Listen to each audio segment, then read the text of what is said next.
அன்பர்களே, 1980ஆம் ஆண்டு ஒருதலை ராகம் வந்த பொழுது அந்த படத்தில் இருக்கின்ற 7 பாடல்களையும் ஆண் பாடகர்கள் மட்டுமே பாடியிருந்தார்கள்.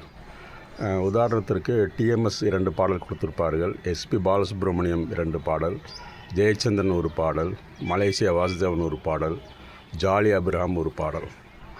ஆக 7 பாடல்களுமே ஆண் பாடகர்கள் மட்டுமே பாடிய என்று ஒரு பெருமைக்குரிய படம் ஒருதலை ராகம். அப்போ இதே போல் பெண் பாடகிகள் மட்டுமே பாடிய திரைப்படம் ஏதாவது இருக்கிறதா என்று பார்த்தால் அது நம்முடைய பி. சுசீலா அவர்களுடைய பெருமைக்குரிய மகுடமாக ஒரு படமாக திகழ்கிறது. 1963ஆம் ஆண்டு வெளிவந்த கற்பகம் என்னும் படத்திலே 4 பாடல்கள், 4 பாடல்களுமே ஒரே பாடகியான பி. சுசீலா அவர்களே பாடியிருந்தார்கள்.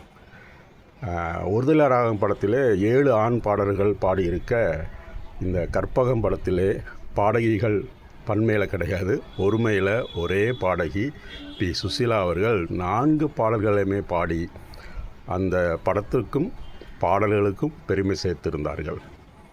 கே.எஸ். கோபாலகிருஷ்ணன் இயக்கிய அந்த படத்தில் அத்தை மடி மெத்தையடி ஆடி விளையாடம்மா என்ற ஒரு இனிமையான பாடல், அதே போல் 1000 இரவுகள் வருவதுண்டு, ஆனால் இதுதான் முதல் இரவு என்று மற்றும் ஒரு இனிமையான ஒரு பாடல், பக்கத்து வீட்டு பருவம் மச்சான் பார்வையிலே படம் பிடிச்சான் என்ற ஒரு கேலியான துள்ளலான ஒரு பாடல், மன்னவனே அழலாமா கண்ணீரை விடலாமா என்ற ஒரு சோகமான பாடல்.